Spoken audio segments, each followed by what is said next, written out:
The following is a presentation of the Championship Racing Network. Crossed Flags, a racing podcast. It's your midweek fix for racing news and information. Brought to you by the Championship Racing Network. Now let's head trackside to join your hosts, Steve West and Matt Nicholson. Welcome into Cross Flags. It is episode number 6. Who knew? We actually survived this far. Maybe we'll make it.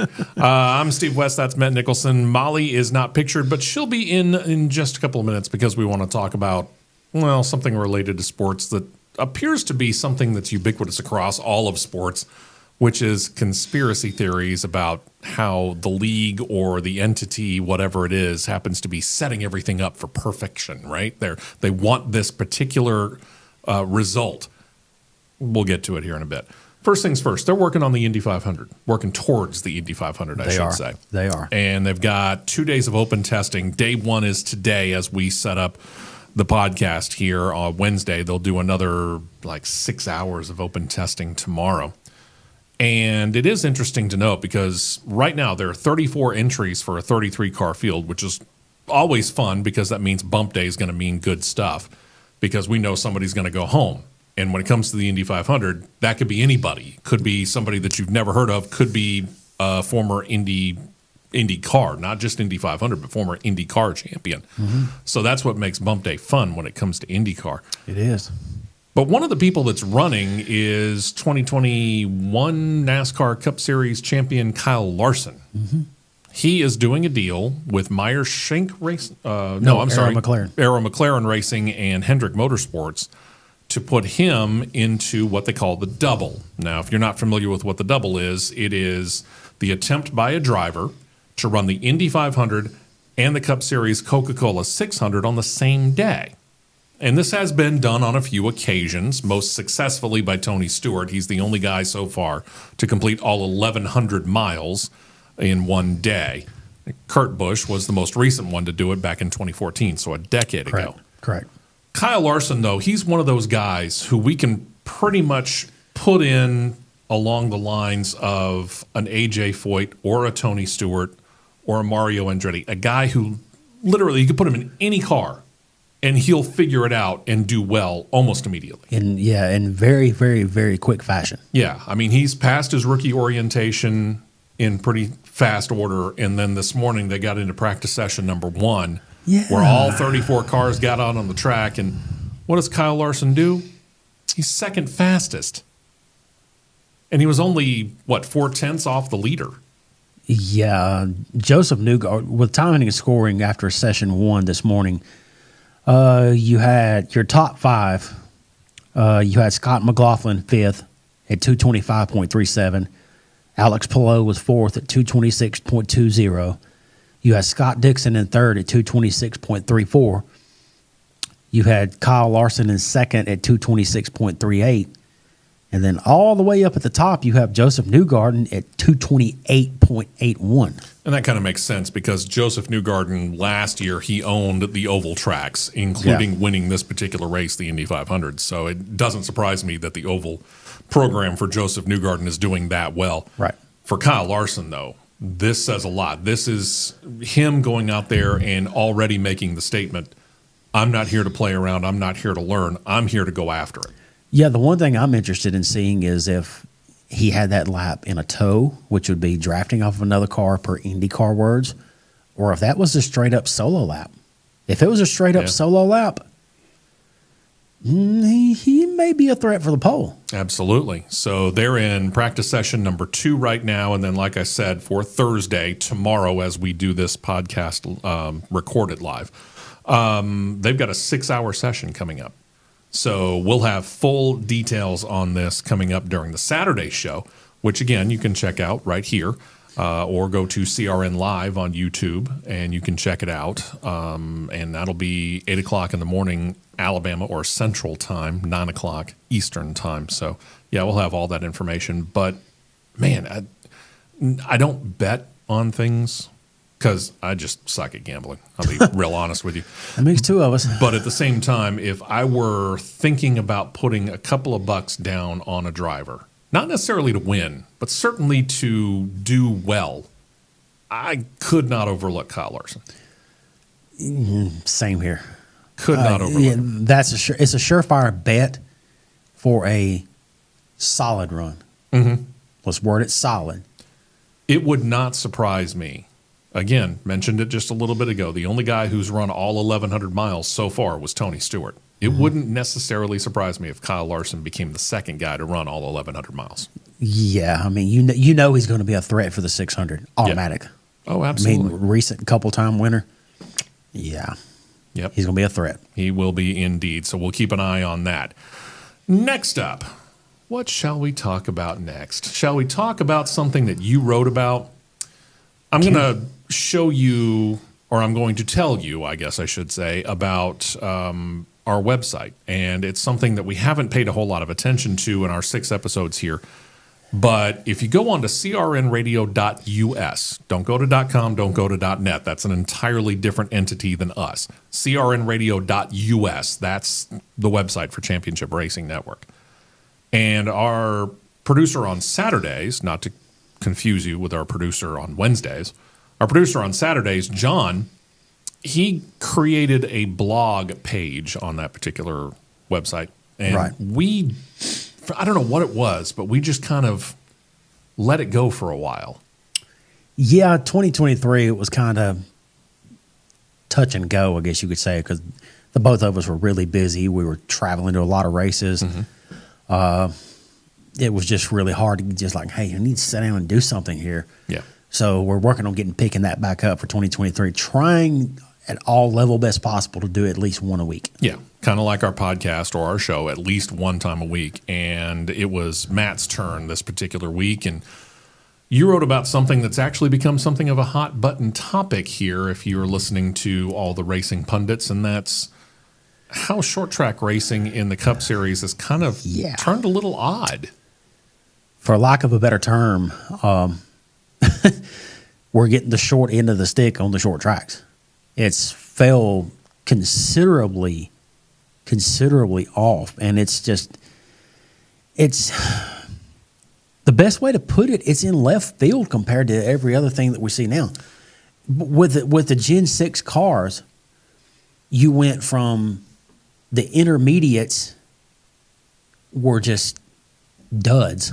Yeah, they were kind of boring. Super speedways are going to be super speedways. They're going to always steal the show at the end of the day. Sure. Daytona, Talladega, the rules are set up for the cars to be bunched together, and it does create very, very exciting racing at a Daytona. And it's even seemed to have translated over to Atlanta, which lengthwise is that intermediate track, 1.5 miles, but because of the really high banking there and the new pavement that's over there as well, they put in the super speedway rules, and you and I were there earlier this year, February, when they had that 3 wide and tied for the closest finish in the history of the Cup Series.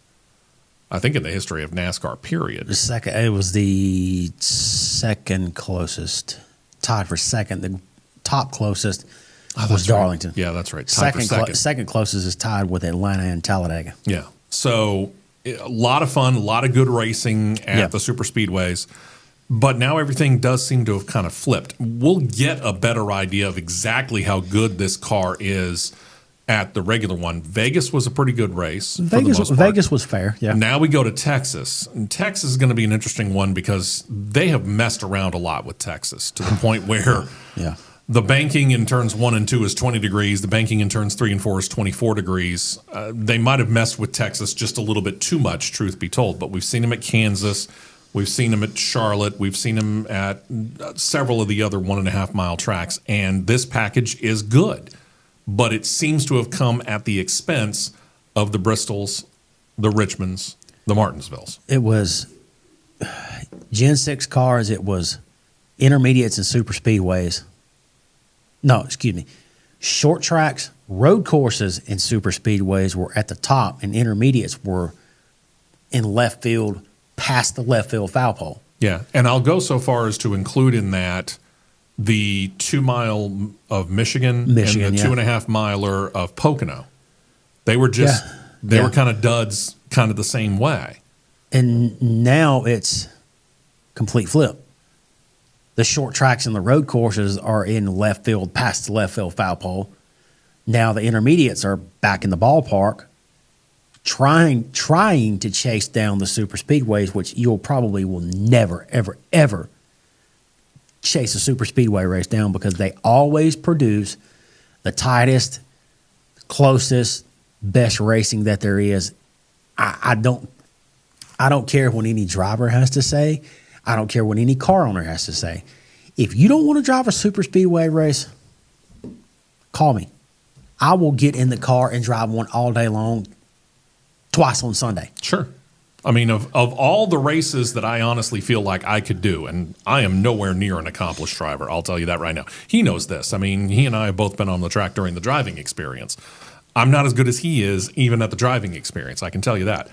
But of all the tracks that I honestly feel like I could get in there and compete in, it would be a Daytona or a Talladega. And there's a reason why. You get in, you map the accelerator to the floor. And then it's a matter of trying to make sure that you keep your kind of dumb nose, and at least in my case of it, try and keep your dumb nose out of trouble. You know, for me, it would be I want to try and finish at Daytona all 200 laps, at Talladega all 188 laps, and try to avoid being caught up in something. Because after all, I'm not saying I'm going to win, but in order to win, you first have to finish. That would be me. Talladega or Daytona, or now even Atlanta. Well, more so Talladega or Daytona. Yeah. If I can see the lead cars and I'm within sight of the lead cars and can finish that race. So you're saying there's a chance. That's a successful day. So yeah, it would be a lot of fun, and yeah, it is one of those kind of things we hear from the drivers all the time in the post races at Talladega and Daytona. I either love this style of racing or I hate this style of racing. I get it, but it's part of the game. It's part of this particular sport. Right. You know, you only got to do it in this case 6 times a year, or for Daytona and Talladega specifically 4 times a year.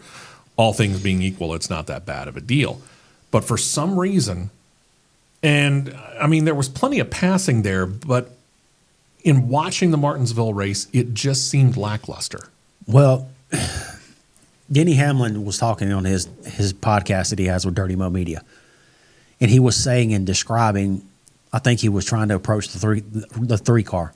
He said, I could get to the 3 car, but I could not pass him because the car, something with the cars, they put this bubble of air between the rear of the lead car and the nose of the trailing car. And you can't get to them enough to where you can physically just move them out of the way or knock them out of the way, as he was saying. Mm-hmm. You can't get to them. And for some reason, I cannot put my finger on it. I can't even put a thought to why the sanctioning body of the sport is not listening to the ones that are in the thick of it the most. They're screaming at the top of their lungs and saying it until they're blue in the face, the blue of this color of this shirt. We need this or we need that, because if you don't do it, you're about to kill your own product of racing by not listening, all because you're wanting to bring in another manufacturer. Let's back up here. That little company called Toyota Racing Development, they came in 2007. This is their 17th season in the top 3 levels, and even the top 4 levels, because they came into ARCA as well. Now, what majority of the vehicles that Toyota puts on the road, what cylinder engine do they have? V6. On the road, V6, yeah. V6. Or 4-cylinder. Or 4. Now, say it's Honda. Say it's Hyundai. Or say Nissan. It's Nissan. Those are the most obvious ones. Most obvious 3. You cannot tell me, especially Nissan and Honda, that they don't have the development capabilities to come up with an 8-cylinder engine that would put out 850 or 900 horsepower. You and I know that's automatically incorrect, at least in Honda's case. I'm not going to speak for Hyundai because their racing programs are still fledgling. Nissan too. But when you look at Nissan, when you look at Honda, these guys have been involved in Australia, which used to be known as the Australian V8 Supercars series. Sure. They're out there running that. You put Honda under the Acura name in IMSA here in the United States. Guess what they're running? They're running 8 cylinders. Yeah, they could do it. They could do it. They know that that's part of that process. They could easily do it. But what Denny Hamlin especially, I mean, people dislike him. People's going to dislike his snide attitude when he drives the car. But when you're good and you can get things done, you have the right to be. If you can put a helmet on and you can go out and constantly run top 5 and win races, you got every reason to be like, yeah, they got to beat me first. I don't see nothing wrong with that. But he's been the loudest voice saying that these problems, what it is. And he said it best on this same episode of the podcast that he said the other things on. They made these cars too easy to drive. Yeah. Way too easy to drive. They did a lot of things when they created or built up this Gen 7 car. They gave it independent suspension, all the different things that you were able to do with this particular car. And there aren't a whole lot of adjustments here in comparison to the Gen 6 car. They actually kind of dropped down the number of adjustments you can make on this car. This car is basically, you build it, you put it out on the track. It's ready to go. It is ready to build racer, buy a kit car, so to speak. Yeah, it's a kit car. And when you get right down to it, these drivers, these are the best of the game in stock car racing, and they go out there and they find the limit. Their job is to push the envelope, to use the phrase out of Top Gun. That's their job, is to push the envelope. And they find the edge of it. And they found it at Bristol. They found the edge of the tires, obviously, when it came to that situation, and they found the edge of the cars when it came to Bristol. And when it came to Martinsville. Here's where I put this comparison into of what they did at Bristol and how they stumbled. They accidentally stumbled across this. And to all the sim racers in the world, like myself, they run through iRacing and simulation. You know exactly what I'm about to talk about. Last year, there was one of the updates that happened to where they took what's classified as the Gen 4 ARCA cars that would typically, when you run the ARCA setup, you have the lower horsepower engine, which would simulate what's the current day Ilmor package. But there was a mistake and a glitch in the package that put 960 horsepower underneath the car. When you go through the forums and on social media with Twitter and X and however you want to call it these days, people screaming, iRacing, don't touch it. Don't touch it. Leave it alone. Leave it alone. It's great. Leave it alone. Guess what? They left it alone. And on a consistent basis, they started a weekly series of the Gen 4 Cup where you got the monster engines in the smaller cars. So the lesson really here is we're looking at a tire that Goodyear has brought. And this is a good thing for Goodyear, don't get me wrong. They've come up with a tire that is just so good that Joey Logano went 180 laps on left side tires. You should not be able to go 180 laps at a short track on one side tires. You couldn't. You shouldn't be able to. You shouldn't be able to, but Goodyear built a tire for this particular car that let him do that. Is it right? No, not really, because it does make for kind of boring racing, but it does make for interesting strategy. People don't want to watch strategy, though. No. They want to watch people going out there, and they want to watch people passing. That's what they're looking for. So you're going to need some tire fall off. Not to the point that we saw at Bristol, obviously, but you need it to be a situation where you can use up your tires, and if you use them up too early, younger drivers will tend to do this, you're going to start falling back. Yeah, you'll look good right at the beginning when you got those 4 fresh, what DW used to call Superman on. You're going to look great. You're going to be a rocket ship. But as those tires start to fall off, you'll start drifting back, and it's the veterans who know how to take care of their tires, or those drivers who know how to take care of their tires better. They're suddenly going to do better. Right. So what's the answer? Well, I've heard all different kinds of things. And most people are putting it on Goodyear. I'm not going to put it on Goodyear. I'm going to put it on NASCAR in this case. And the reason why is you have created within the rules a tire that's got a huge contact patch. Way too big. So you either have to change those rules and make the tires smaller, or you're going to have to go, hey, these drivers are screaming for more horsepower. Okay, don't do it for a race. Have a Chevrolet team, have 2 Chevy teams, have 2 Ford teams, and have 2 Toyota teams go out there and build, we'll say 900 horsepower engines, give or take, ballpark. And let's go to Richmond or to Bristol or to Martinsville, and let's test that package with 900 horsepower under the hood and see what it does. And I'm talking about a good session. I'm not talking about like 20 minutes or 40 laps. I'm talking about give them, like IndyCar's doing, give them multiple hours on the track. Give them a day on the track, multiple test sessions. You have to run I would say you would have to run a minimum. If you went to Bristol, minimum 150 laps straight. I have yet to figure out why the higher-ups in NASCAR, your Steve Phelps, your Steve O'Donnells, your Elton Sawyers, and everybody keep talking about how much of a pain it would be to do that. Is it going to cost money? Yeah, it costs money to build engines. We all know that. You know that probably better than I do.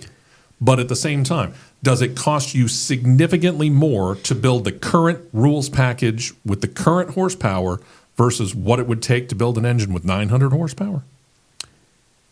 Doug Yates and Denny Hamlin, that has spoken with TRD engine builders and engineers, have both publicly said that it would not cost any different to take the current 570, I think is what it is, 510 or 570 horsepower engine and evolve it into at least 800.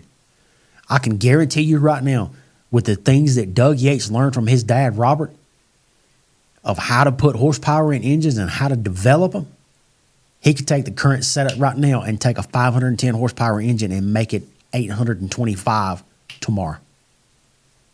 Not that hard. Denny Hamlin has said publicly, he said, it's not going to be a cost difference, no different cost-wise. He said, I don't understand why people are not listening. I don't understand it. And there's something else that I seen, 2 quotes that I seen too. And I can't remember who the first one came from. But you're basically trying to take a GT IMSA car and put 900 horsepower in it and run it in an oval. That's what you got with a Gen 7 car. Yeah, in a lot of ways. You can't tell me I'm wrong. No. Secondly, it was a media, I'm wanting to say it was Toby Christie, shared on his social media, that there was a quote from Tommy Baldwin about running the Gen 6 car versus the Gen 7 car. It was 5 years ago, I'm wanting to say. Okay. 5, maybe 6 years ago. You could unload a car at Daytona for $120,000. Okay, I could see that. Now with the Gen 7 car, you can't even roll one race ready off of the lift gate for less than $400,000. That's ridiculous. Racing is not an inexpensive venture. We've talked about it, and we'll probably, as we do the education of young Molly a little bit more, deal with that a little bit more as far as the ultimate cost of racing, especially when it's related to the series that we cover on our weekend show, Championship Racing Network, or CRN, because there is a pretty vast difference. I mean, Formula One is by far the most expensive. NASCAR's getting up there. IndyCar, NHRA, Formula E, those are all a little bit less. But again, we can get into those details in a little bit. But yeah, NASCAR needs to go through this situation, and they need to understand you have out there the people that know this on a weekly basis. These are the guys who are behind the wheel every single week, doing it on a weekly basis. They're saying this is going to be the best way for us to try and solve this problem. Listen to them. Get them out on the track, and let's find out whether that's actually the solution to the problem. Because if you can do a test that mocks a race effectively of a 3 to 4 hour long test, you're going to find out real quick whether or not horsepower is your issue. Hamlin said too as well. He said, I nominate Dale Earnhardt Jr. to do the test. He's not tied to any Cup team. He's got an Xfinity team. He has no ties to a Cup team. He'll give you a straight up answer like, hey, it needs this, or hey, it needs that. Sure. But again, why don't you go ahead and have 2 Ford teams, 2 Toyota teams, 2 Chevrolet teams, each go out there, build those engines to that horsepower spec of give or take 900 horsepower, and get them out on 1 or 2 of these short tracks over the course of 2, 3, 4 weeks. And let's actually do sessions. You got to do it at more than 1, though, because just because you do it at Martinsville doesn't mean Bristol suddenly solved 2. Go ahead and send them to Martinsville. Go ahead and send them to Richmond. Go ahead and send them to Bristol. And let's find out. And then that way you can actually spread out the drivers as well and have multiple drivers. You can have 2 drivers go to Martinsville from Chevrolet, and then 2 separate drivers from Chevrolet go to Richmond, 2 more separate drivers go to Bristol. And that way you get a bunch of different drivers that are telling you, yeah, we feel like this is the solution, or no, as it turns out, that's not it. Or you take 9, go 1 from each manufacturer, send them to all 3 tracks. Or take everybody together, send them to Richmond. Here's why. Because guess what you got looming up this summer? Iowa. Mm-hmm. You cannot afford to choke away the race at Iowa. Yeah. And Iowa and Richmond are very, very similar. Rusty Wallace had a whole lot to do with the building of Iowa, and he patterned Iowa Speedway on Richmond. It's very important. Yep. Very important. Very. All right. For this next little bit here, we're going to bring in our podcast producer, Molly, because, and I've heard this before. We've all heard this before. We love a good conspiracy theory here in this country. I mean, just look at the JFK assassination, well before Molly's time. But I'm sure of all the conspiracy theories on the planet, Molly, you know and have heard about the John F. Kennedy assassination conspiracy theories. They're rife out there. They're just all over the place. I think so. Okay. I was the second man on the grassy knoll. No. No, I would have been -5 at that point in time. So, no, I wasn't born yet. But conspiracy theories suddenly have made their way into the sports world. And a lot of people want to state that this league, or for us, NASCAR or IndyCar or Formula One, have a specific way that they really would like to have the results play out. For you, Molly, you had mentioned the National Football League. Mm-hmm. Okay. Give us a couple of examples that you've heard when it comes to conspiracy theories for the NFL. So one of the more, I guess, recent ones is the Super Bowl logo every year. Mm-hmm. And, they always design it about a year in advance. And then they release it after the Super Bowl. And whatever the color of the logo of the actual Super Bowl logo, those are the 2 teams that are going to be in it. So the year that it was in Glendale, the logo was green and red. And it was the Eagles and the Chiefs. Yep. And so this past year in Vegas, it was red and purple. It was red and purple. So everyone thought it was going to be the Ravens and the 49ers. Oops. Obviously, that didn't happen. No. So this was the first year that, I guess, conspiracy theory was kind of proved wrong. The year that it was in, I think, L.A., when it was the Bengals and the Rams, mm-hmm. It was orange and yellow. In some ways, though, are not those colors chosen because of where? Usually. So that has something to do with it. Like where the Super Bowl is being held, I guess I should clarify that. Like next year it's in New Orleans, and it's like purple and yellow and green, which, makes sense for New Orleans. Sure. So, and, everyone always just loves to say, oh, it's part of the script. And the NFL, they even had a whole commercial about it. I love the fact that they made fun of it. Oh, yeah. It was fantastic. Because at the very end, the guy, he's like, and you're never going to guess what I have planned for the Super Bowl. And everybody flips the page, and they're like, no way, really? It's great. So conspiracy theories are rife within the sports world, and I'm going to give this latest one, and Molly can do what she wishes with it. So at Martinsville, it's Hendrick Motorsports celebrating their 40th anniversary this year. It's called the Ruby Anniversary. I didn't even know that the Ruby was the gift for the 40th anniversary until this weekend. So they come out with paint schemes where all 4 of the Hendrick cars come in, and they're all this beautiful ruby red. And sure enough, what does Hendrick Motorsports do? They go out there and they finish 1, 2, and 3, with the 4th car finishing inside the top 10. Now, on the surface, you're sitting there going, Hendrick 40th anniversary, all of them running special paint schemes. Yeah, kind of makes sense. NASCAR scripted it. Checks out. Jeff Gordon If he hadn't opened his mouth, probably nothing would have been said. Jeff Gordon, in his post-race interview, very, very excited, said not just once, but twice, couldn't have scripted this, which immediately got everybody going, oh, couldn't have scripted it. Jeff Gordon, Hendrick Motorsports, top 3, first time ever at Martinsville that one team has swept the top 3 finishing positions. Folks, here's the thing. Run some numbers. You mentioned another conspiracy theory, Molly, related to, what was it, Iowa LSU women's college basketball game? No, it was me. Was it you? Yeah, okay, I couldn't remember who it was, but I knew one of you two had. I approved of it, though. Okay, let's go down that road real quick. What's the conspiracy theory related to that game?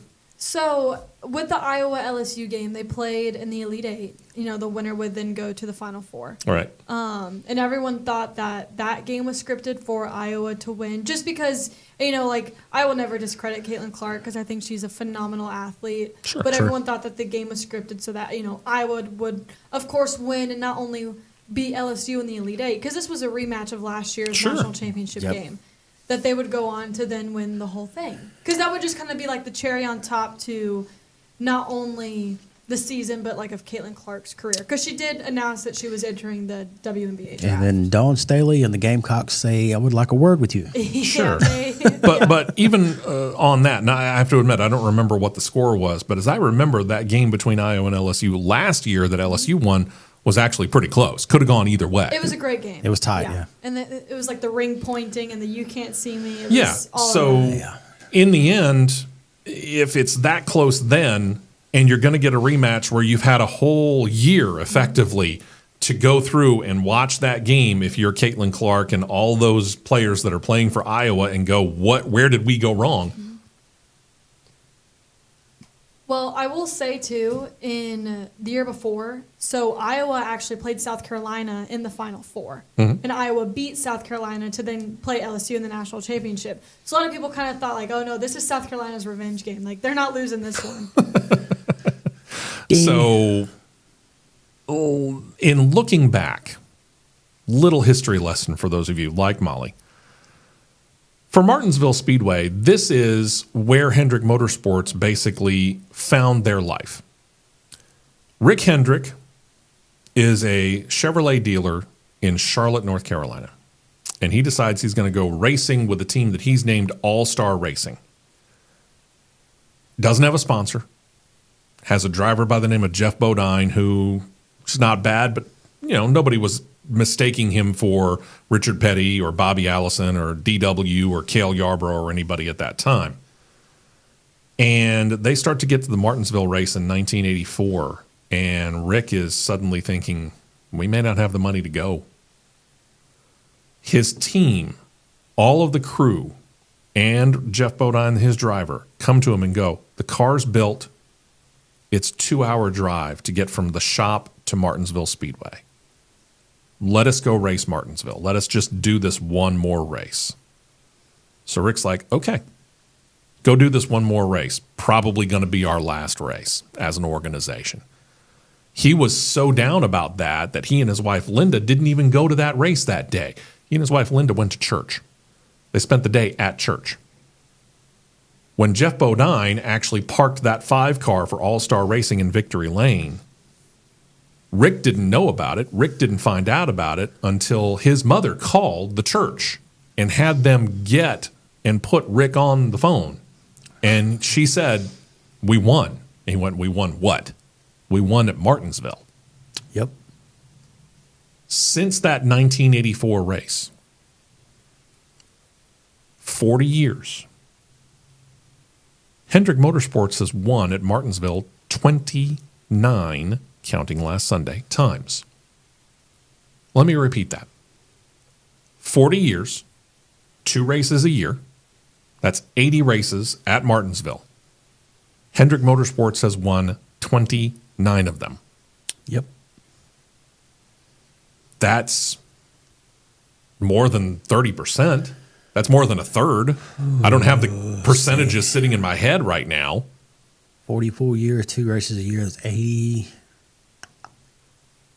That is probably close to 35%. let's just say that Hendrick Motorsports knows how to get around Martinsville Speedway. Yep. So before you go thinking that it's some sort of whacked out conspiracy theory that NASCAR scripted to make sure that Rick Hendrick and Hendrick Motorsports grabbed a win at Martinsville on the 40th anniversary of their celebration, number one, as an organization of 40 years, but basically this was the celebration of their 40th anniversary of getting their very first win as an organization. 29 wins in about 80 races, number one. Number two, they are the all-time winningest organization in Cup Series history with 305 and counting wins in 40 years. You may not like Hendrick Motorsports. You may absolutely hate Hendrick Motorsports. But you can't deny Hendrick Motorsports has done very, very well for themselves. So, no, it shouldn't come as a surprise to you that they actually did get the win at Martinsville last Sunday. And no, it's not a conspiracy theory. Sorry. If people want to go down that road, I could sit here from now until dark and line up conspiracy, could fall in the conspiracy theory category from now until dark. Sure. And if you really wanted multiple places. If you wanted to tick off the NASCAR world as a whole, Dale Earnhardt Sr. on the 20th try. Nice round figure, right? 20th try at the Daytona 500? Yep. Call that a conspiracy theory. Ooh. Watch some Dale Earnhardt fans get ticked off. But it's out there. Or when they go back in July of 2001 after he loses his life in the 500, then all of a sudden, here comes Junior, right up through the field. Yep. Who wins the race? Junior. That could fall into it. Absolutely. Let's see. When the 3 car comes back in 2014, who sets on the pole for the Daytona 500? Sure. That would be the 3 car. Her debut in the Cup Series when she runs her first race. First full season. Danica Patrick. In the 10 car for Stewart Haas Racing. Who parks it on the pole? Danica Patrick. And has the fastest pole speed since 1998, I believe.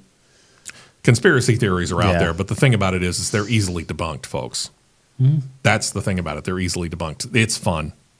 It's fun to sit there and talk about it. And I'm sure over on Jocks, you guys, certainly in the 3-man front, Molly, have talked about plenty of them over the course of time, and the morning show has as well. And I can tell you right now, the morning show I'm involved in on Talk 99.5 with Richard and Valerie, yeah, we love talking about conspiracy theories because they're just too easy to debunk. There's a few fun ones, too. Oh, yeah, absolutely. Yeah, sure. Absolutely. So, yeah, chill out, folks. It's not scripted. Hendrick Motorsports went out there and legitimately earned this by going out there and performing pit stops when they needed to perform pit stops and taking the proper gambles when they needed to take them. They did it right. That's a legitimate win. Sorry to bust your conspiracy theory. Yep.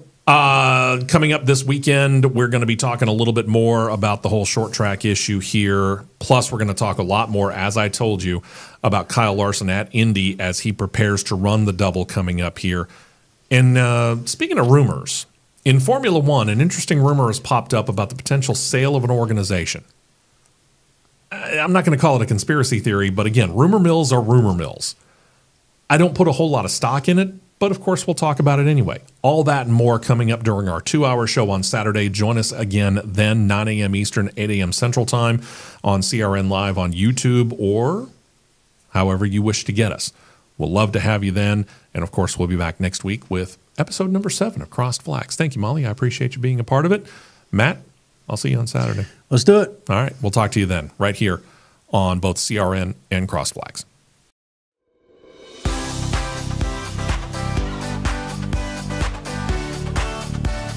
You've been listening to Crossed Flags, a racing podcast. For more content like this, subscribe to CRN Live on YouTube, and you'll be set to catch the 2-hour live show every Saturday morning at 9 Eastern, 8 Central.